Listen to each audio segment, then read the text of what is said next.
इस कार्यक्रम के प्रायोजक हैं कृषि एवं किसान कल्याण मंत्रालय, भारत सरकार।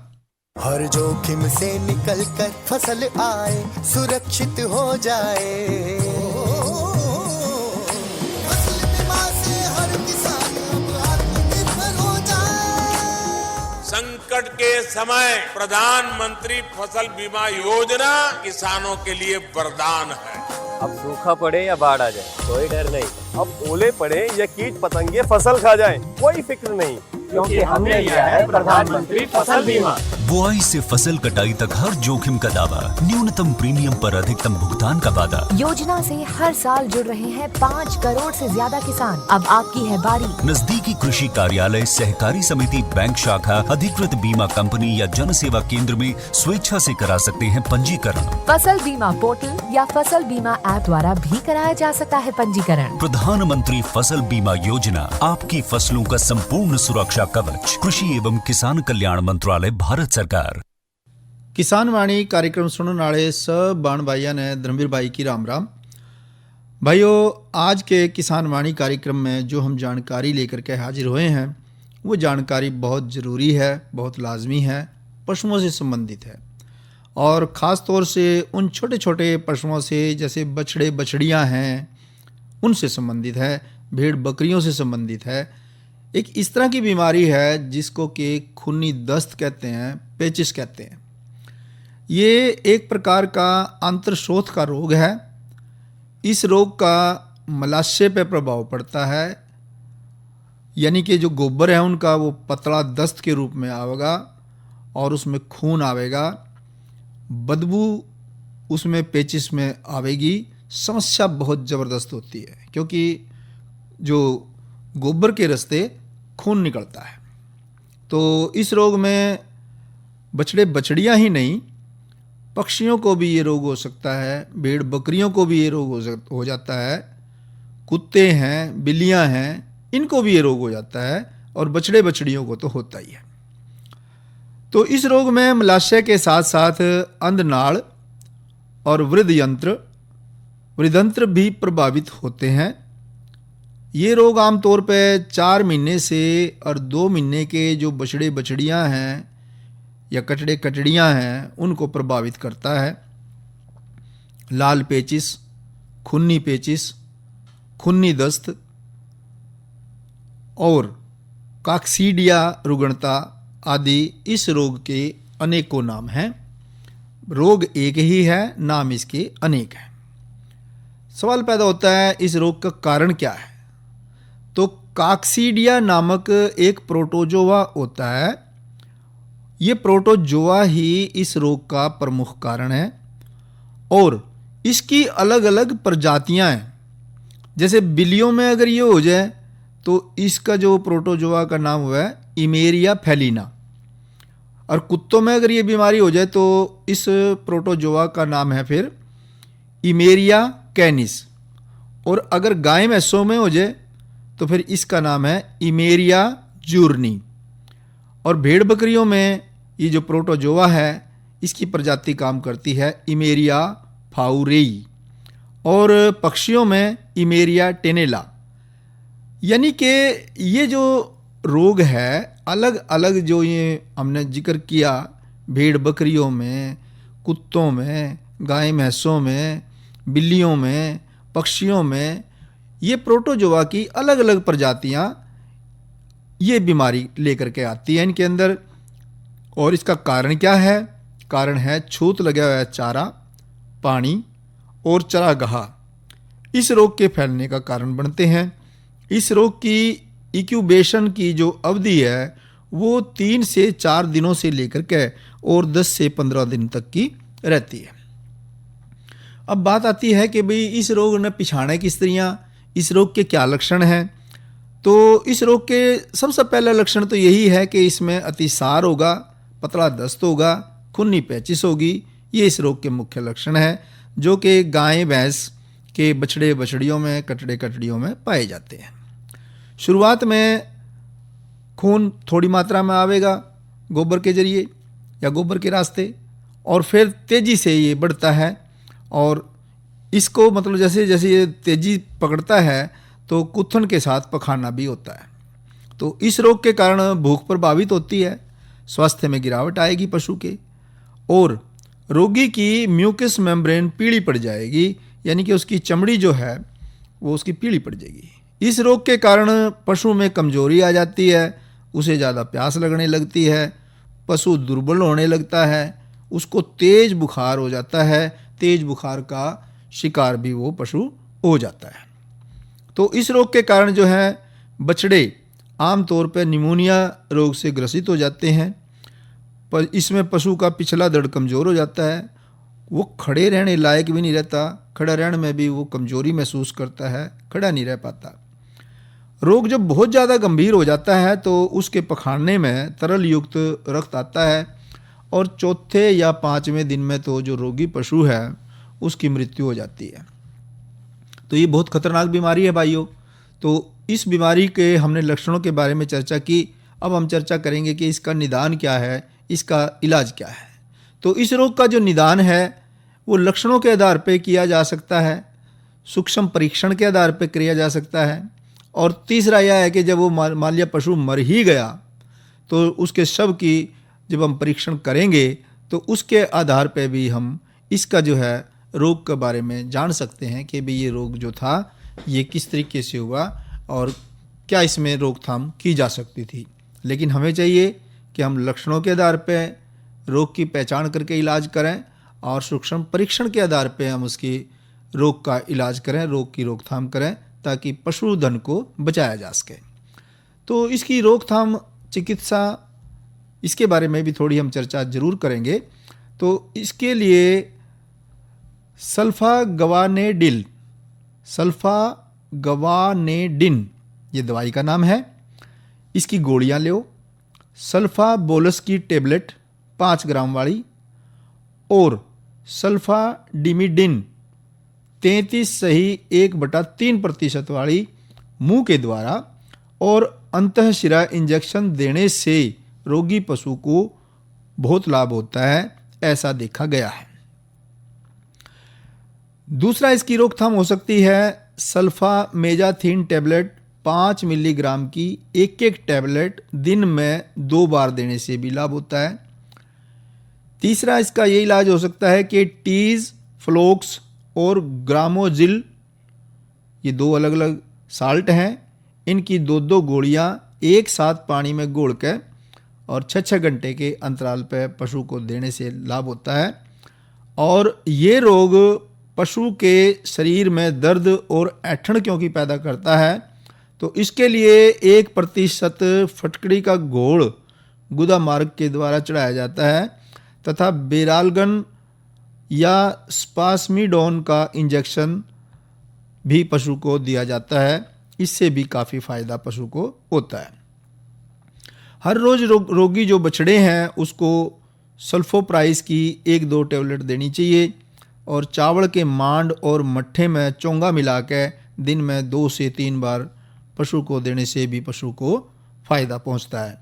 और जितना जल्दी हो सके, ये जितनी भी दवाइयाँ बताई गई हैं, इन दवाइयों को देने से पहले जितना जल्दी हो सके पशु चिकित्सक को बुला लेना चाहिए। उसकी देख रेख में ही पशु का इलाज कराना चाहिए।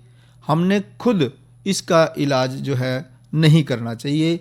ये एक फर्स्ट एड के तौर पे थोड़ा बहुत आप वो करें तो अलग बात है, नहीं तो सबसे पहले फ़र्ज़ बनता है जब हमारा पशु बीमार हो गया तो हम तुरंत पशु चिकित्सक को बुलावें। पशुओं का चारा और पानी दूषित ना होने दें, और लाइकर अमोनिया फोर्ट 10% का छिड़काव करें।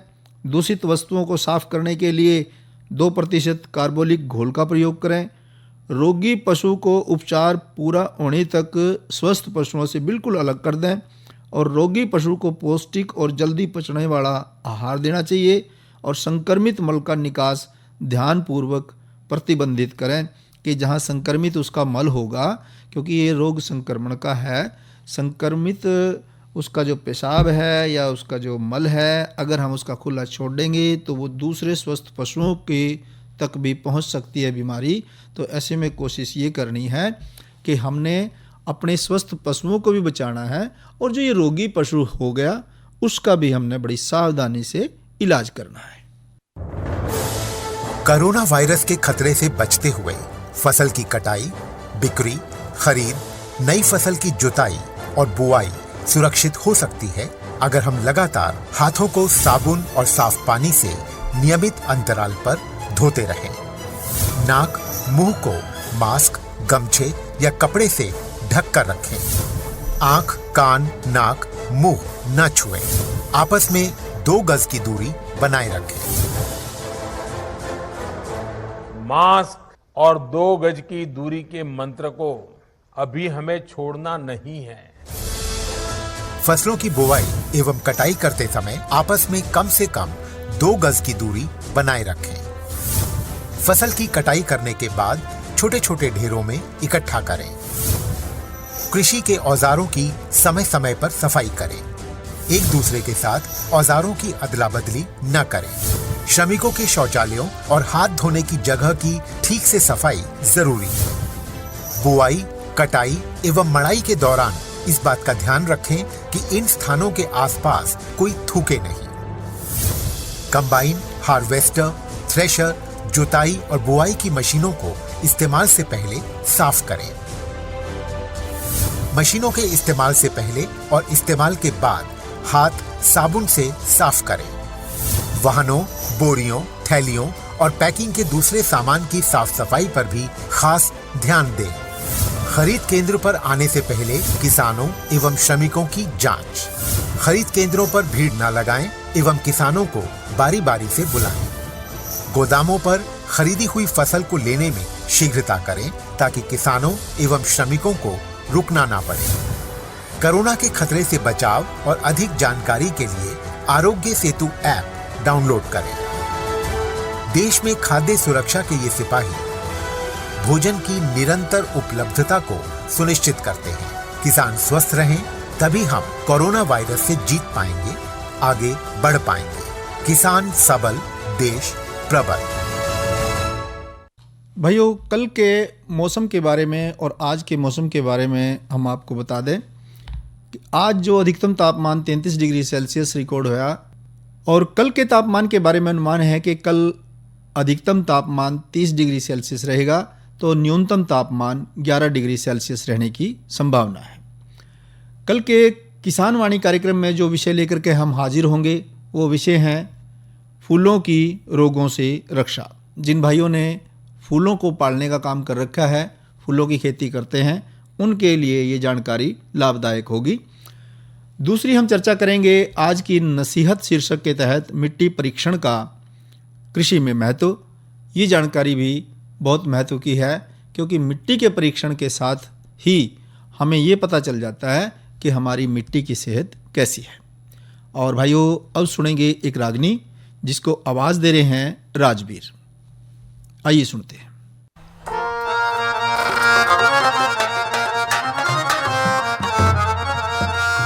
तेरा बालकपन का यार कृष्ण मुरारे, जा भरी तारे द्वारे का आले के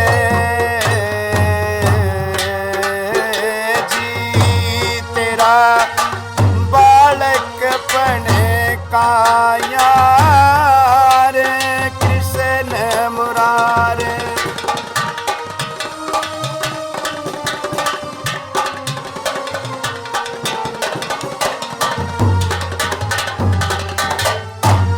तुम दोनों एक गुरु के चेले सो,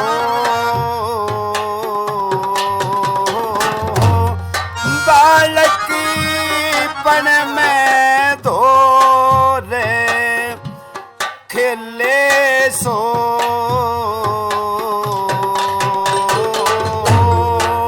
पिया मत ना करिए देरे, सोच लिए फिर अरे जी गेरे कन्हैया काले के जी।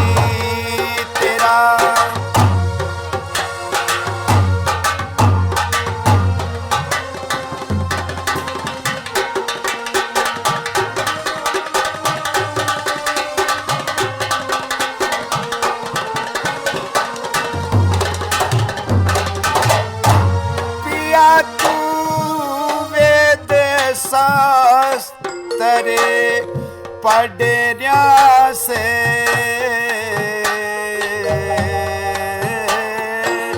मारे यू टूटा सरी पे चढ़िया से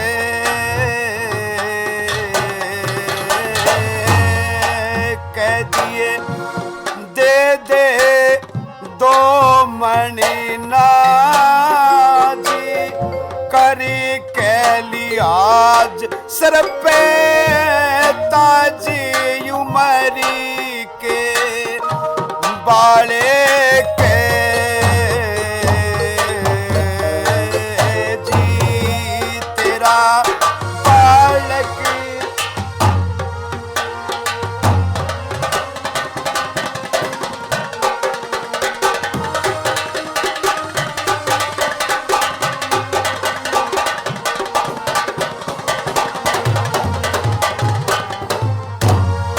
टोटा सोवर्ण ना दे सोऊं सू हो टोटा रोवण ना दे रोऊं सू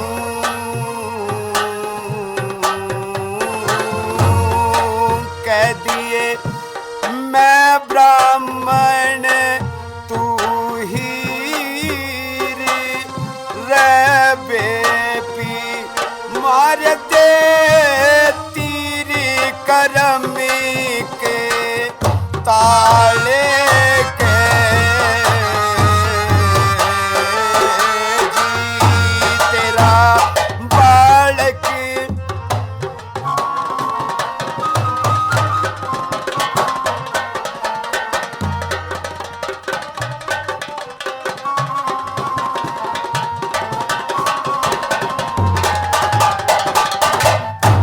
ओ मंगे राम मेटी दे खराबी ने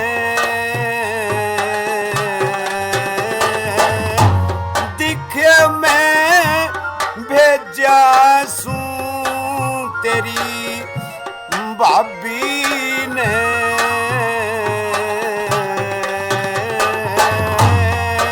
उठरी टोटे के मैं बासी ओ लिया नास दुख के सांस बिछाने के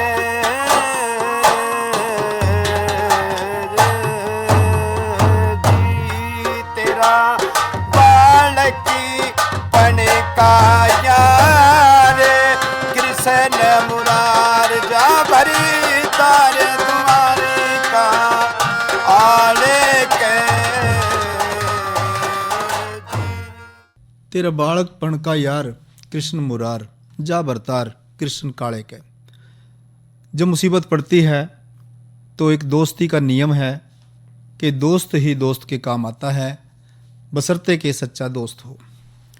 भाइयों, कार्यक्रम में आगे बढ़ते हैं, क्योंकि इंसान का सबसे पहला दोस्त तो उसका कर्म ही है।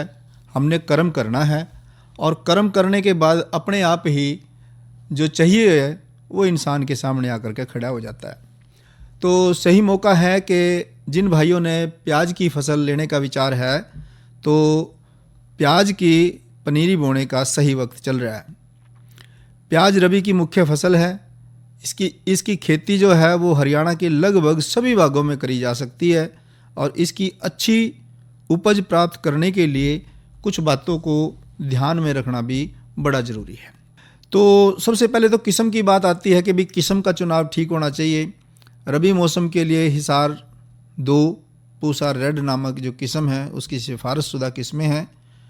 1 एकड़ के लिए लगभग 4 से 5 किलो बीज की ज़रूरत रहती है और इसकी नर्सरी में बिजाई करने का मुख्य जो समय है वो अक्टूबर के महीने से लेकर और नवंबर का महीना है और पौधरोपण का मुख्य जो समय है वो दिसंबर के महीने से लेकर और मध्य जनवरी तक का है। लेकिन जनवरी के आखिरी हफ्ते तक भी इसकी जो रोपाई है हम कर सकते हैं। खेत की तैयारी 2-3 जुताई करके समतल क्यारियां बना के और नालियां बना लेनी चाहिए।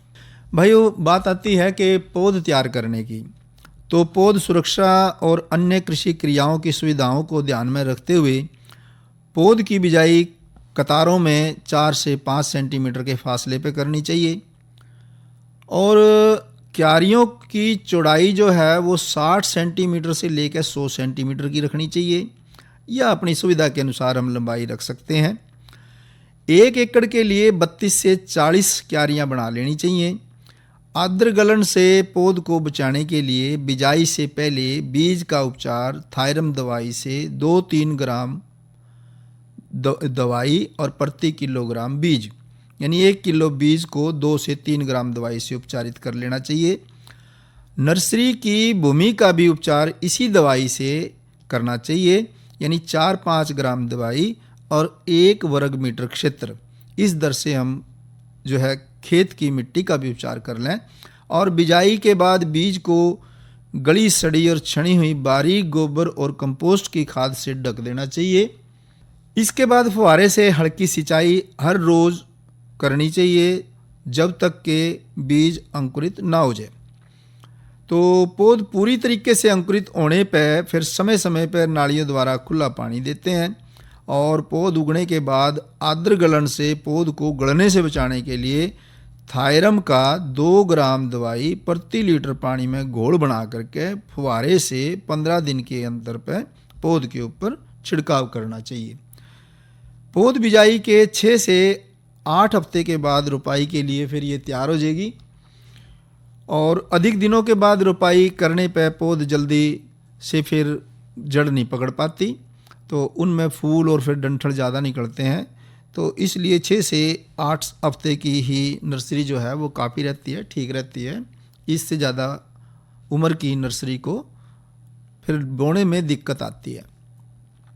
जहाँ तक बात है रोपाई की विधि की, तो रोपाई करते समय कतारों की दूरी 15 सेंटीमीटर की रखें और कतारों में पौधे से पौधे की दूरी 10 सेंटीमीटर की रखें और रोपाई के तुरंत बाद हमने हल्की सिंचाई भी देनी है।